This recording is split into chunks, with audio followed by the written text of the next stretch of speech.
Ngayon ako, hindi ko talaga ma-imagine yung mga construction workers sa Pilipinas. Sobrang init naman din doon. Ito na siya, yung mga baso-basura natin, yung mga plastic, yung mga ganyan. Ayan siya, oh. Oh.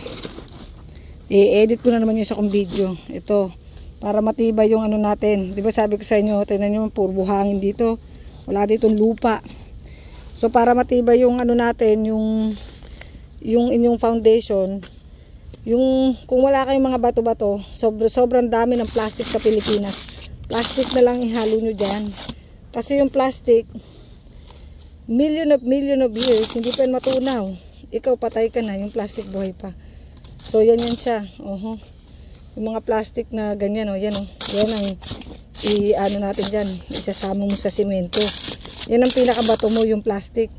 Mas matibay pa ho yung plastic kaysa sa bato. Kasi yung bato, over the years natitibak yun. Pero yung plastic, ay nako, over the years hindi siya matitibak.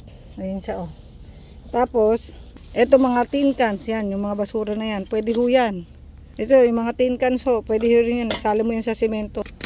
Ayun ako, ulit ako ng ulit ng video. Ang hirap talaga, walang taga video. Yan, oh.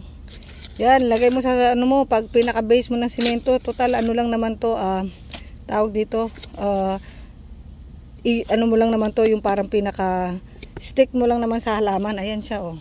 At ho ng sinemento ko dito, yan, oh.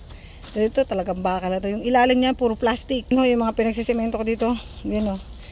Plastic ko nasa ilalim niyan. Ayan siya. Ito kasi yung kahoy na to, pangit kaya nabali.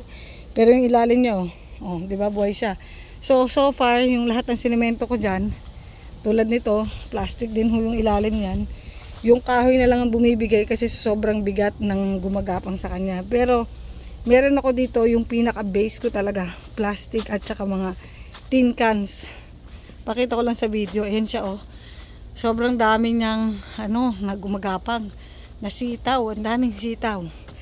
Ayan siya, ho. Ito ho yung pinaka baseline ko. Kahit anong bagyo, sa lakas ng hurricane dito, sa lugar namin, hindi pa siya natitinag. So like I said, maganda lang kasi tignan yung mga video yung mga nakikita nating nagpa-farm na maayos, ang ganda ng garden nila. Pero bago ginawa yun, it takes a lot of man labor. Tulad ko ngayon, sobrang init. Oh my god, nahihilo ko sa init, ayoko mag-pass out. But anyway, ganun po yun, no. Continue ko yung pagko-construction ko, tirik ang araw para tuyo agad yung simento. Ano natin yun, ipapatungan natin ng maraming simento yun. So kung gagamit ka ng, sabi ko sa inyo, mga ampalaya ko, yan na kasi gumagapang na. Kung magano ka, magpa-farm ka ng ampalaya at saka ng sitaw, ganyan, kailangan nakahanda rin yung baseline mo. Kita mo yan, oh, puro plastic yung ilalim yan, oh. Oh, puro plastic yan. Yung mga plastic na yan, hindi yan natutunaw, kaya matibay siya na panghalo sa semento. Yung mga plastic, yung mga ganyang plastic, oh, anuhin nyo yan. Yan, oh, yung mga gantong plastic. Gupit-gupitin nyo, halo nyo sa semento. Sobrang linaw, sobrang tibay ho ng magiging baseline nyo. Tulad nito, ito na yung isa ko na semento. Ayan siya, oh. Oh. Yan ho yung bago kong semento ngayon. Masa-masa pa. Tingnan natin, ha. Hindi pa yata tuyo. Hindi pa tuyo. Pero yan siya. Yung ilalim nito, puro, ayun, oh, meron pang tin cans, oh. Ayun, oh. Yan siya, oh.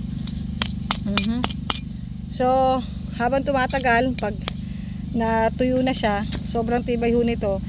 Ngayon, kung maglilipat kayo ng mga, ang purpose niyan is kung ililipat nyo yung pwesto ng mga halaman nyo, pwede mo na lang itong bunutin. Katulad niyan, no? Example, ito. Ayan siya. Pwede mo lang siyang bunutin, lipat mo sa iba, gawa ka ng panibago mong gapangan, edi may move mo yung mga gamit mo. Kasi pag yung stick lang, pag bumagyo, tibas lahat ng halaman mo. So ganyan po yan, katulad niyan, no? Yung mga